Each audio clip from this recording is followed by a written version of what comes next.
G'day everybody, Matt Ellis with you for the latest edition of the Cricket Library podcast, and today we have a very special guest, Jamie Siddons, a very talented athlete from country Victoria who had the chance to play in the VFL. McClure ridden into the ground by Siddons, and the decision, the tackle holding the ball. He would go on to be one of the most prolific run scorers in Australian domestic cricket. It's a late cut there from Jamie Siddons.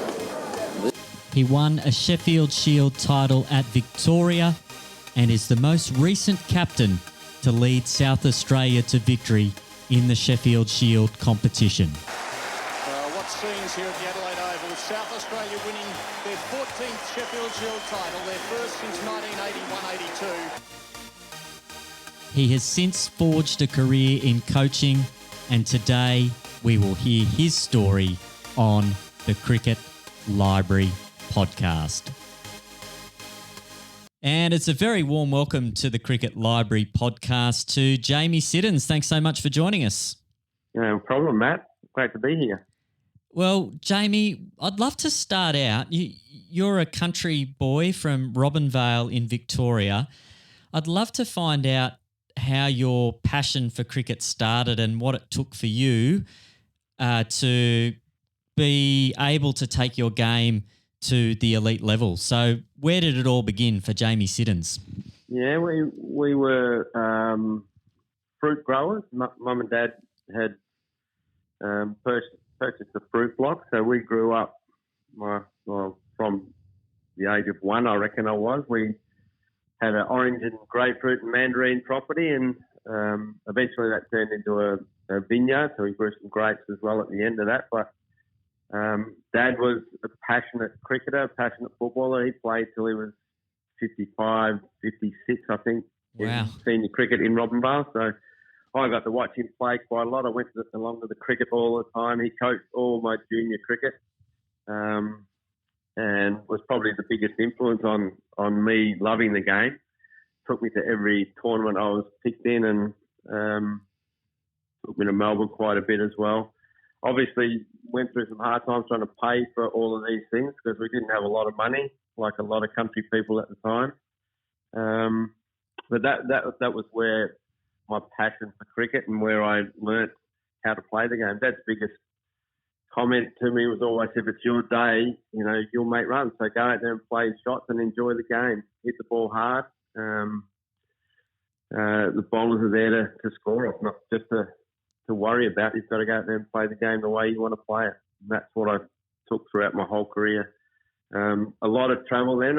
When I was 15, 16, I played in a few representative carnivals and got recognised by Essendon Cricket Club down in Melbourne, and they invited me to play Dowling Shield, and then I just kept going back and back playing bits and pieces of cricket for them through the 5th, 4th, 3rd, 2nd, and then their first. So it was a long process, a lot of years of just going back and forth to Melbourne. In the first 2 years it was a 10-hour journey from school on a Friday night onto a train. I went a 10-hour trip to Melbourne and played cricket the next morning, and then got on the train back and went back to school on the Monday. So that was a little bit of fun on those train trips as a 16, 17-year-old. Was that did you find that hardened you up a bit as a 16, 17-year-old, just to prepare yourself to play games, having spent 10 hours on a train and knowing that you're back on that same train the next day and you're doing it week in, week out? Did it make you value your wicket a bit more, the lengths you had to go to get down there? Yeah, the cricket's a funny game, isn't it? Because we get out one week. If I make a duck after that 10-hour trip, I might not get another hit for 3 more weeks, but I'm still making that journey to Melbourne. A 10-hour trip. We get washed out the next week, and I'm back on the train. So every opportunity I got, I knew I had to make the most of it. And that was still probably only playing 4th 11 or 3rd 11 cricket. So It wasn't as if I was making the trip to play for Australia or play for Victoria. I was just going there to play 4th 11 cricket with a few old guys from memory. So it did harden me up. I wasn't that hard on the train by any stretch, because I had a bat in my hand waiting for someone to pick on me or do whatever on the train. So, they were long trips. It was hard times. And eventually, turned 18, got my own car and was able to drive myself to Melbourne and play cricket. And when did you get to the point, I take it you were playing footy at the same time as well. Yep. When did you get to the point where you thought, oh, cricket's my game? Because I think at the time you were at the Sydney Swans, you were still playing cricket. So can you tell us a bit about that, managing the footy and the cricket? Yeah, I love both. I never went to Melbourne and stayed for the winter. I always travelled back home and played country footy with Robinvale. I loved it. I loved both sports, but I probably, if I was honest, I probably love football even more. But the decision was made with back injury, really, through footy. I never really got through full season. I always had a back injury, and cricket seemed to be the option.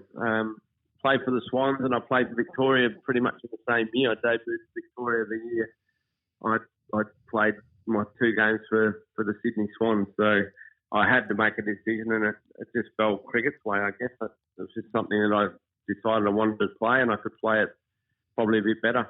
And were you on the list at Richmond first before going to the Swans? Is that correct? Back in the day, we were zoned to Richmond. Sunraysia area was zoned to Richmond. So okay, gotcha. And I lived with Phil Egan, my best mate. I lived with him for a lot of years down in Melbourne where I was playing cricket, but I never really got an invite from Richmond to go and play. So a guy called Greg Miller came and watched me play a game in Sunraysia, and I must have played pretty well, and they invited me down to try out for the Swans. Swans were in Sydney, the main team, and I played a few second 11 games in Melbourne and then flew to Sydney and played there. Oh, that's fascinating that you could manage all that. It sounds like travel was something you just got used to. And coming into the Victorian stateside, can you tell us how that progression happened? You said there's a fair bit of a journey there, going up through the fourths and the thirds and the seconds, etc. When you eventually get to Melbourne and you're sort of on the fringe of that first class setup, how was that transition into first class cricket for you?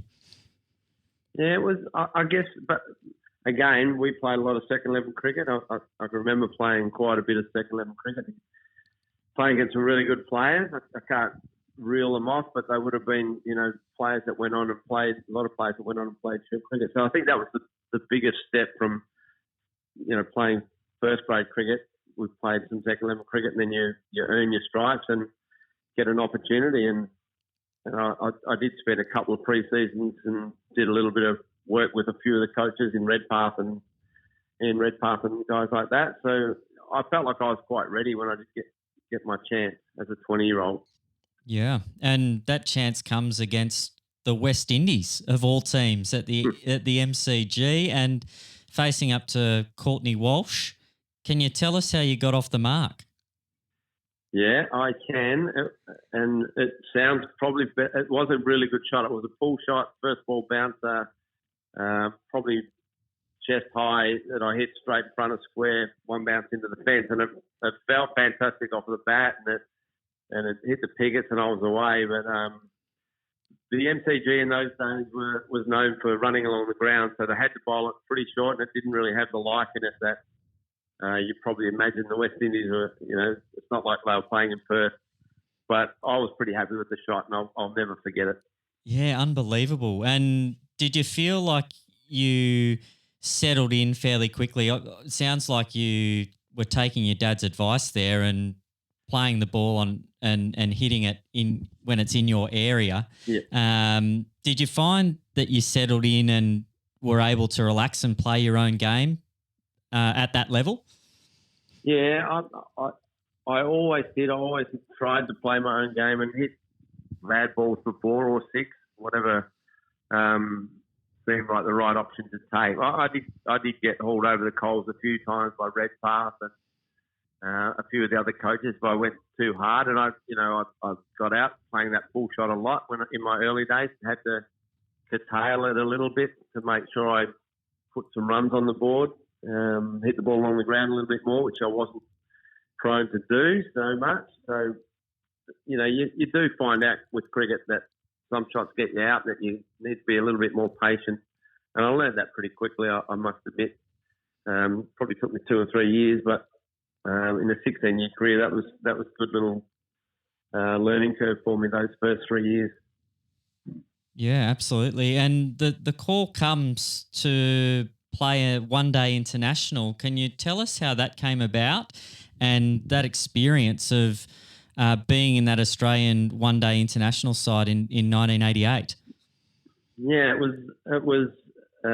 Well, I got married. I had a birthday. Got married. It's pretty much in the same month, and then a phone call came through probably 2 or 3 days before our wedding, and I was well and truly celebrating in Robinvale with all my mates, all the Victorian boys had come up for the wedding. So it was a double celebration, really. It was in April sometime, 88, I reckon, or something around about then, and it was a fantastic week. I never forget the phone call, and the tour was eye-opener for a country boy from Robinvale to tour Pakistan and all the crazy parts of that country, which I've grown to love. India, Pakistan, Bangladesh since then, because I've toured there a lot. Yeah. But it was a real experience, that's for sure, with the War Boys and all the players. That's Alan Border leading the team. It was an amazing tour, and I loved every minute of it.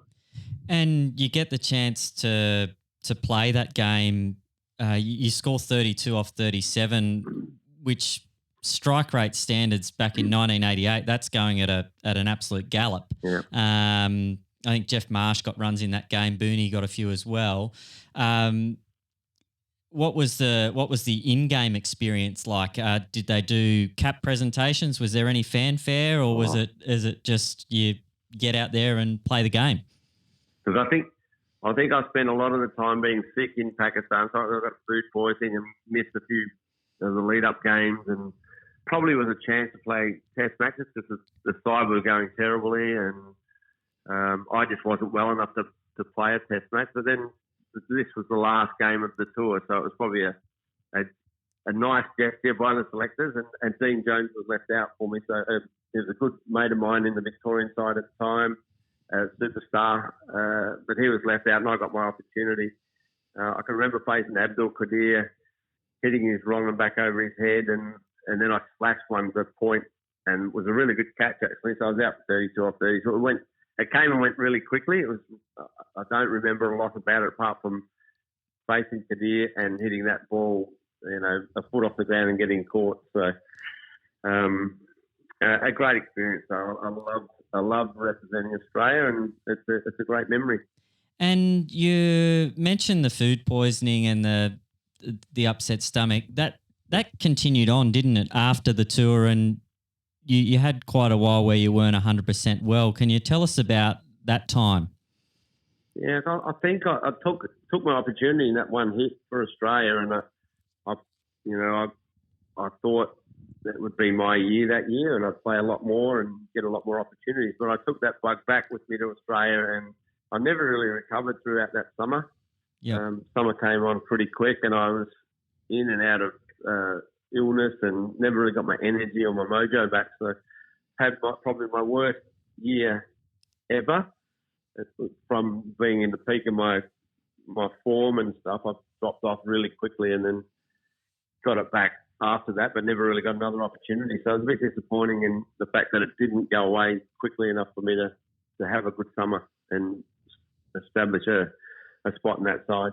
Yeah. And the 90-91 summer is a good one for you, though. You play in the Shield final against New South Wales at the MCG. Earlier in that season, I think you notched up 245 also against New South Wales. And that Sheffield Shield was a pretty funny one. New South Wales batting first, making 220 odd. Then you guys get rolled for 120. Cracker Holsworth takes 5 for. And then Dottermaid takes a bag to give you guys about 240 to chase. 100 in the second innings of a Shield final. How good is it to win your first Sheffield Shield for Victoria? Yeah, it was that's absolutely my favourite memory of my 16 years in first class cricket. Dottermaid taking those fights. I think the ball kept coming. I took 2 or 3 catches in that innings as well. They kept coming to me, and I I don't really.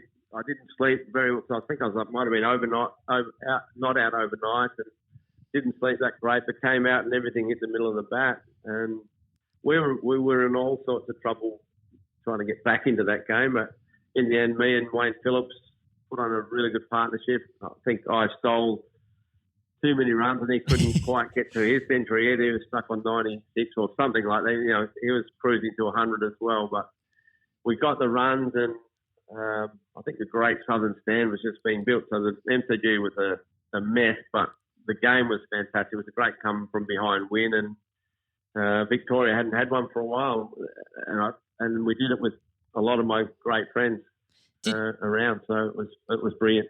Did anything change in the wicket? Those like the second and the third innings of the game, both under 150, and the first and the last, like you guys, 2 for 239 in the final innings of the game. Any conditions play a part in that, or was it just the way the game flowed? Yeah, it's a long time. I don't remember, but I do remember it was a pretty placid wicket when I went out to bat. Yeah. Not a lot of turn. The bowlers had to bang it in to get it up, and which you'd expect on the fourth day, fifth day of a Shield game. And the wickets the ball was swinging around. I do remember there were some good swing bowlers in that game. Holdsworth had the pace to trouble people on his best day anyway. And Doddermaid and Co with us, and O'Donnell just swinging the ball around. So we just happened to fight back really hard and knock them over cheaply and enable us to have a score that we could reach. But the wicket was pretty nice at the end. Yeah. Yeah. And how does the move to South Australia come about? You win that Shield there, 1991, in that in-between time. Does the injury happen? You have an injury facing Mervyn Hughes. Does that happen before or after you go to South Australia? Yeah, no, that was after. He was playing for Victoria. I was playing for South Australia. Yep. So the move, it still bothers me a little bit. I would have loved to have been a all-time Victorian player and played my whole career there, but Darren Lehman came along the year before on a great contract with Victoria and Carlton, so they said, and I didn't believe any of that. I wasn't copying any of that. I thought Victoria had paid him really well, and I thought I was the player that was coming through, had played for Australia and was making lots of runs and made a Shield final 100 for them. And I couldn't even get a job, or I was still going back home and picking oranges and playing footy in the winters. So, and nothing I said or did would get any of that moving. So Dennis Hickey, who had played for Victoria, was then a South Australian player, and he called me and offered me a position with South Australia. Said, we really want you to come over, have a think about it as captain, and full-time job and promise of contract. Back in those days, it was game by game you would get paid. You wouldn't really be on a contract, so you'd have to play to earn. So it was security that I hadn't had. I wasn't able. I had a wife and wasn't able to buy a house in Melbourne because there was no security. Yeah. And that South Australian offer was certainly that. Back in the days, it was not significant, but was really good.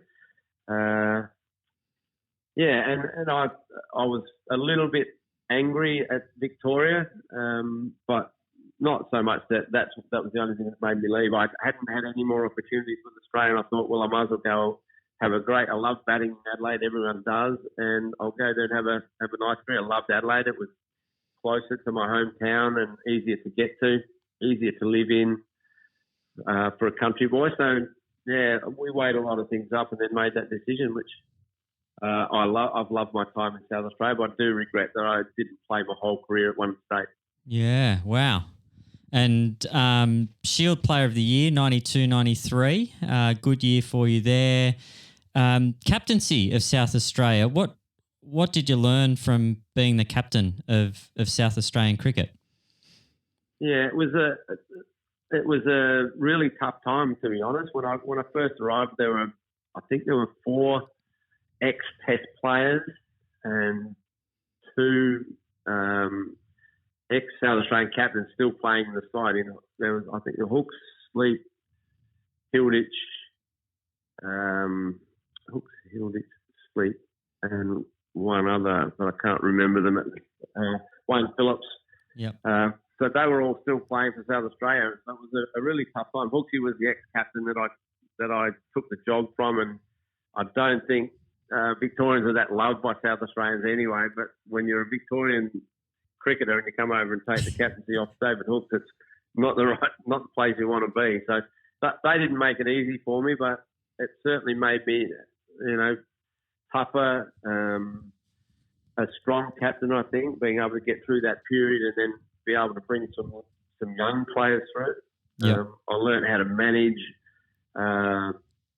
senior players as well as the young ones. That's probably the biggest thing you learn when you're captain of a side, to lead in different ways, to encourage young players and bring them through and allow them to make mistakes, but also demand from the senior players that they carry those guys through and also help teach them the game of cricket and how to go about winning Shield games. Yeah, and you do get to captain South Australia to a Sheffield Shield final. You mentioned just before that your victory for Victoria was a career highlight. Where does that Shield final of 95, 96 stack up for you?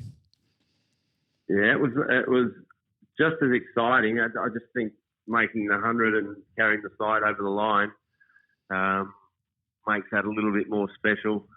The one that I captained, I was injured in that game. I can remember getting injections every morning of every day of the game. I probably shouldn't have played, but we were in all sorts of trouble in that game. We didn't actually win the game this time. It was more the rules of the game allowed us to win the Shield final. We drew the game in the end, just with one wicket to go. I think I was the last man out before our number 10 or number 11 batsman, Shane George, walked to the crease. Yeah. I left him with 9 overs to bat. And that made it really special. There was a countdown. There was a whole heap of crowd noise and people were counting down the balls that we had remaining in the game to win the game or to win the Shield. Yep. And, the drama of that was pretty special. We actually spoke to Peter McIntyre on the program last year about this Shield final. I'm just going to play a little bit now. If people want to go back and listen to the full chat with Peter McIntyre, you can do that at the usual places. But this is what that Shield final meant to Peter McIntyre, the man in the middle who hit the last dot ball to get South Australia across the line. When you receive your baggy green and your number 364, and you know that there's only 400 odd players that have played Test cricket for Australia in 130 years, that's probably the highlight, pinnacle of your career. But geez, that Shield final was right up there. I'll tell you, it was incredible feeling to actually win that Shield, and just the city loved it too. Like, they really got behind the whole final and after we won it, and it was an incredible time. Yeah, incredible time indeed. Just the footage of that, people jumping the fence, running on the ground, the jubilation in the change room. It just looked like it meant so much to so many people. I think there was a 15-year gap or something between the one that had previously been won by South Australia as well. Any other reflections on that game? Yeah, the drama of the fact that it came down to that last, the last ball, the last over, and the drama of the two batsmen that were out there were not meant to be able to survive that long. I think that's what made it special. That's what Macca's sort of, his excitement running from off the ground, jumping into the change rooms, and jubilation was exactly the word. The whole state were behind us. People were parking their car in the main street, stopping traffic to run in to watch those last 4 or 5 balls. It was crazy. And, it was probably 10,000 people. It felt like 110,000. It was the noise and the cheering was unbelievable. I can remember having to go off and do media for the next hour, but I could still hear the boys celebrating and singing our songs and, having a great old time in the rooms while I was doing press. So I missed a lot of that, but we did party for a long time afterwards. It was, unbelievable. Winning Shields is what we play Shield cricket for, and for some of us, that's that's the pinnacle. Macca got to play Test cricket, and I got to play an ODI. But winning Shields is, you spend a lot of time playing Shield cricket with a lot of your really good mates that you grow up playing the game with. So it is special. I won 2 in 16 years. That's how rare they are for some people. And Tim May's 52-ball duck, is that the best duck you've seen in Shield cricket? Yeah, it was. I batted for all of those balls as well with him. So I think I was shielding him from the spin bowl. I had to play. It was a really big turning wicket, and Brad Hogg was spinning him square, and Maisie stayed up the other end with the medium paces. So he's one of the funniest men I've ever played cricket with. But he's got his head down that day, and Peter McIntyre must have faced a lot of balls. I mean, I think I batted for 3.5 hours or something for 4 runs. Yeah. Something ridiculous. And Shane George surviving 9 overs. Phenomenal. There was drama all the way through that game. Adam Gilchrist made a massive score and smacked us all over the ground. Some really big efforts in that game. Yeah, absolutely. Absolutely. A real shining light for South Australian cricket, and something they've been chasing since, really, haven't they? Trying to get that title back. They've had a couple, I think 1 or 2 finals since then. Your decision to retire from cricket, how did that come about, and what are your reflections coming to the end of your playing career? Yeah, it was just a realisation that I'd handed the captaincy over to Darren Lehman a year or 2 earlier. Yep. And I think that was the only thing that was keeping me in the game, to be fair. I'd run out of opportunities to play for Australia. That's why I played the game, is to play at the highest level. And that, as a 34-year-old, 35-year-old, you're not going to get that opportunity again. I wasn't captain the side, so the motivation started to slip away, and so did the form. I needed everything going. I needed to be up and about, to be making runs, and I wasn't that. So I let Greg Chappell know that I didn't want to continue on, and I think I missed the last part of the season with I might have said my shoulder or something, but I didn't really have an injury. I just wanted to get out of the game. Yeah, right. And I've not looked back since. I don't think I might have come back and played 1 club game in that time afterwards. That was the end of my cricket. I didn't play again. And the transition into coaching, you mentioned Greg Chappell there. You were his assistant at South Australia. You do some work at the Centre of Excellence as well. How was that transition from player to coach? Yeah, look, it was pretty quick, really, and I didn't do anything to deserve it. I don't think. I was captaining and playing a long career, and knowing how to manage players and knowing how to get the best out of people was something that I prided myself on. And but I left the game and went back to Mildura, country Victoria, and worked in a sports shop because I didn't really have anything on the horizon, and that I thought that would be it. Yeah, I'd be doing something there and just living my life away there. And I saw that South Australia and Tim Nielsen, I think it was, had moved on from his assistant coach's job, and I put my hand up for that, and I got it. So I moved straight back to. I couldn't get in the car quick enough to get back into the game that I loved, and spent a little bit of time under Greg Chappell, and then Tim had gone to be assistant coach of the Australian team. Then he moved on from there, and I somehow put my hand up for that and got that with John Buchanan, and had the most amazing next 3 years of my life as assistant coach of Australia with John Buchanan. Can you tell us the most amazing cricket team ever? Yeah. So I loved it. It was a quick transition, and and I spent a bit of time at the academy, but that was as assistant coach of the Australian team. Can you tell us about working with John Buchanan? There's differing views out there around the way he went about his business, but certainly his record speaks for itself in terms of what that team achieved in that period of time was phenomenal. Yeah, and just he was the calmest man I've ever met under all sorts of pressure. He was strategic in everything he did. I was the video analyst and the ball thrower and the fielding coach and everything at the time when I started with him in the Ashes in England. But he was meticulous. I couldn't get a run. I couldn't be a run out at the end of the day. I had to be spot on with my scores, and all the stats had to be presented to him the next day, ready for the team meeting for the next day. Wow! But he had the ability to have people look forward to the next win and the next record that they would break, because they were such a brilliant team that relied on purely on skill. But John gave them stats. He gave them video footage just to add to that skill.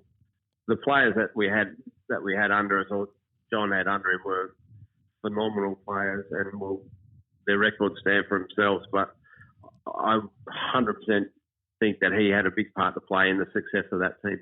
And what are the key things you took from working under him that you think have made you a better coach? You go on to do some coaching in Bangladesh, and we'll ask you about the coaching that you're doing now in a minute. What was that time with John Buchanan? How did that add to your coaching philosophy or the way you go about your business?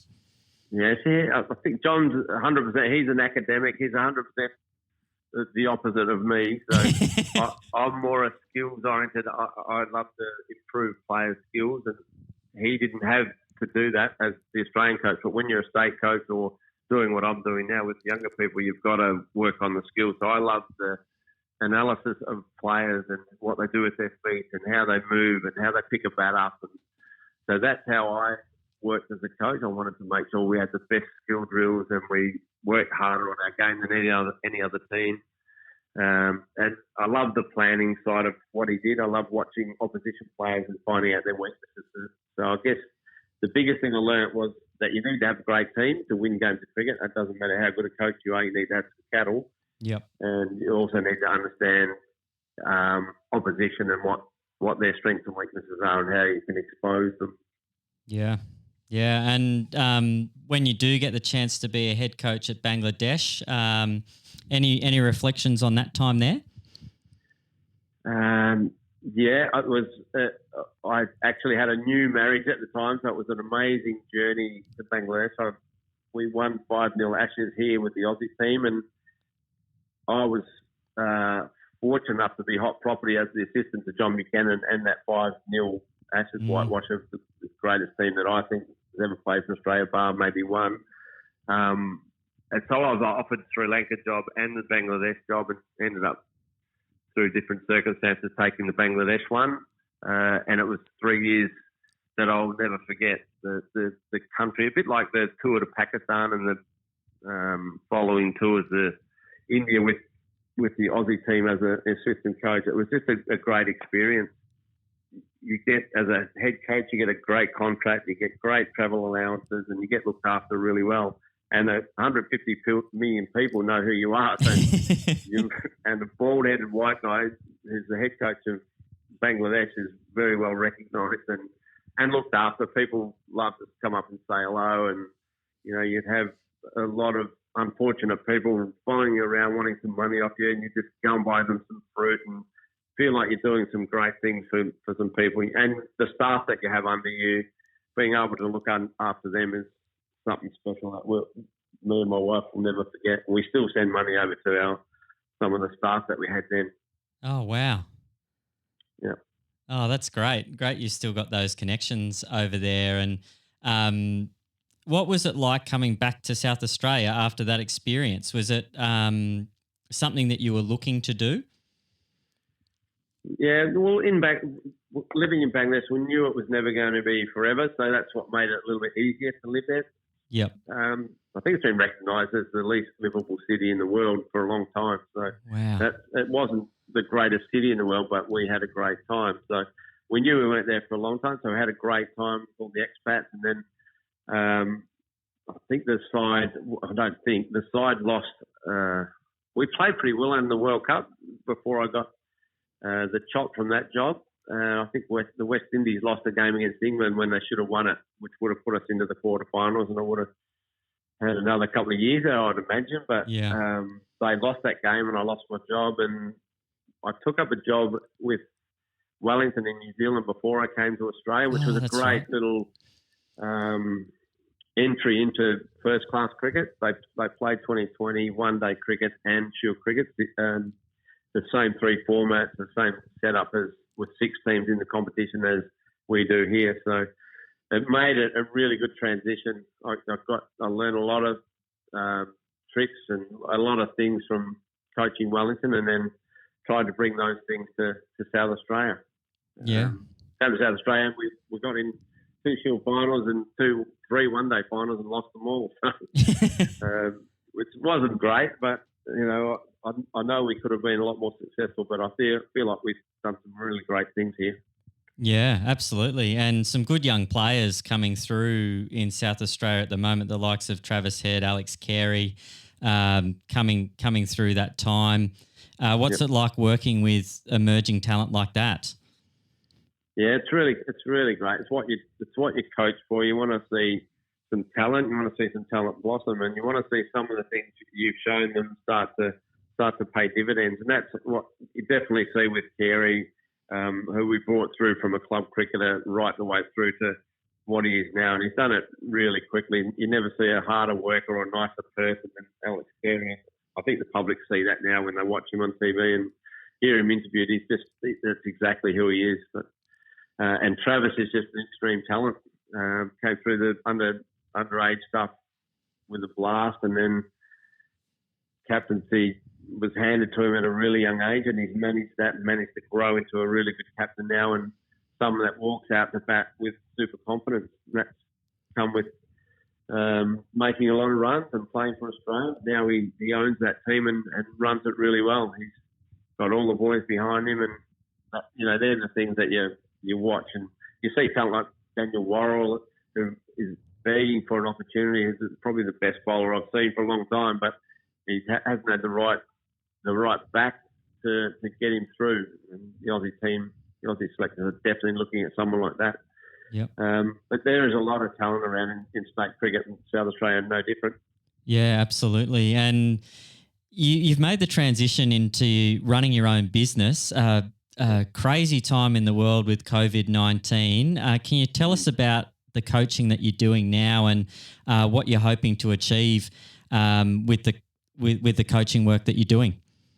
Yeah, it's not the greatest time to be trying to start a business or losing your great job that you have, but that if times had been different, I might have been looking all around the world for another job. So the family might have been uprooted and travelling by now. But having not had that opportunity, I thought my passion for a long time, ever since I had my 2 boys and was throwing balls to them, trying to work out how do I, give these guys a gift of a great bat swing and, to be able to play golf and cricket and all of these things. And having been, 45 years old and followed the greatest players in the world around for a long time, watching them play and watching their opposition, I've had a pretty good idea of how I could do it. And I mucked around with it a bit and kept it really simple for my boys. And they've come out with, they've got great little bat swings and they hit a ball a mile, even though they're tiny little fellas.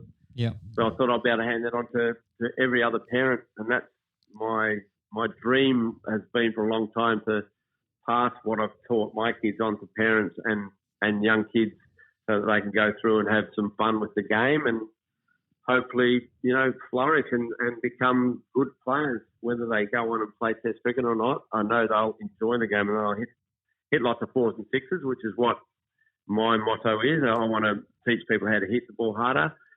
But really what I'm doing is showing them what the great players do and how they pick the bat up. So it's quite simple and it's so effective for parents to be able to teach their kids in their own backyard.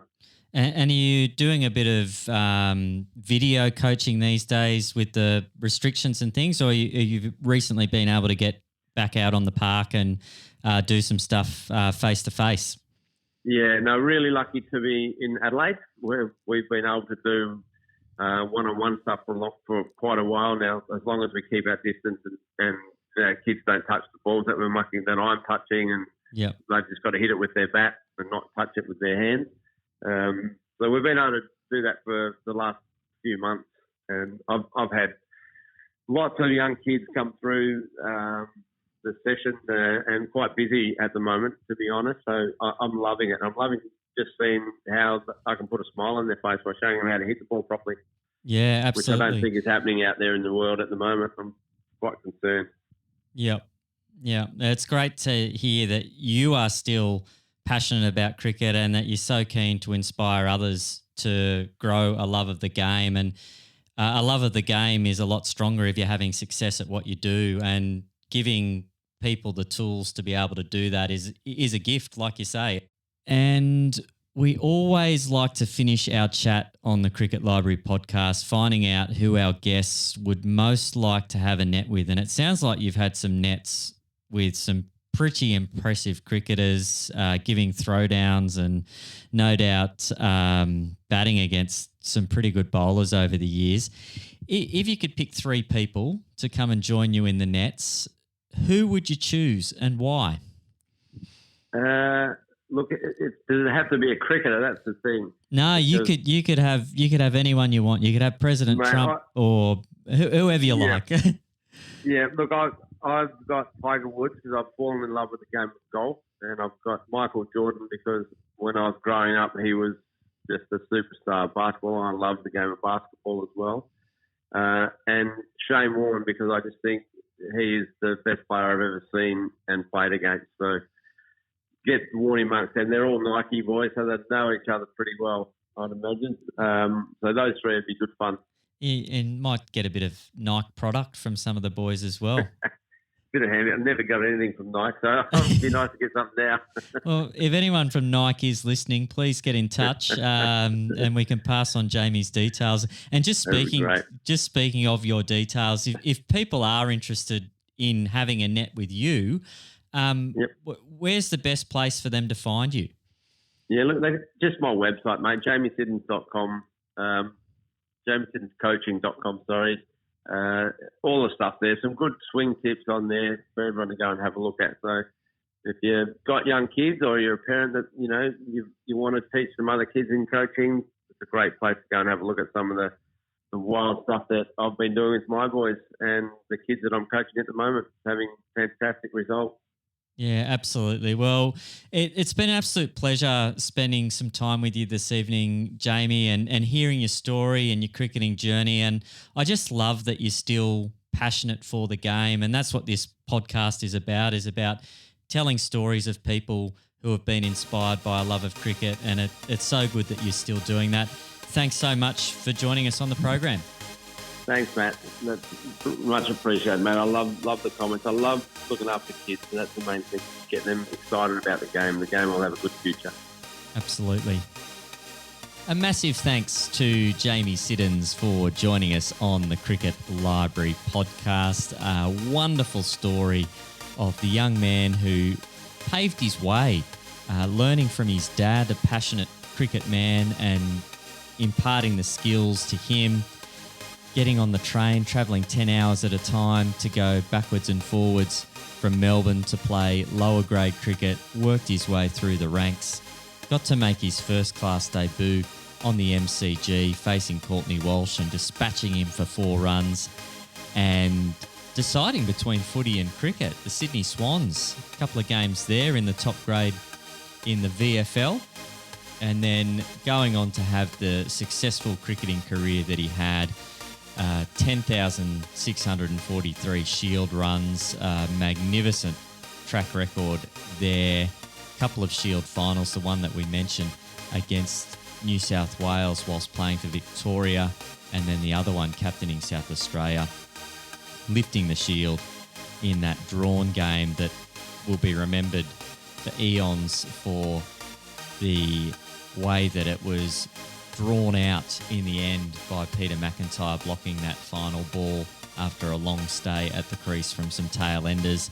And of course his move into coaching, working with John Buchanan and head coach at Bangladesh there as well, coaching in New Zealand, South Australia, and now trying to inspire the next generation of cricketers through his business, Jamie Siddons Coaching. So a very passionate cricket man, and someone that I'm sure our listeners would have resonated with And that's who I'm thanking now, our listeners. A massive thanks to all of you. I thoroughly appreciate all of you tuning in and listening to these stories and engaging with them. Big thank you to all of you who've left reviews on Apple Podcasts. That really does help us to continue doing what we're doing. Thanks to everyone who shared it in your networks as well on the social channels. At Cricket Library on Twitter is where you'll find updates, and Matt Ellis Podcast on Facebook. You can check out posts and share them with your friends from there. Have yourselves a very enjoyable time between now and the next chat we bring to you. We've got a couple of young women's cricketers from the ACT Meteors coming up in the next edition, and after that, I can't say too much, but we've got someone who won 2 Big Bash titles and was a very handy wicket keeper at domestic level in Australia and was probably pretty close to getting the call up at some stage. I'm looking forward to chatting to that person, asking them all about their cricketing journey. But it's time to say goodbye. Thanks again for joining us. This has been Matt Ellis for the Cricket Library podcast. Thanks for tuning in. Bye for now.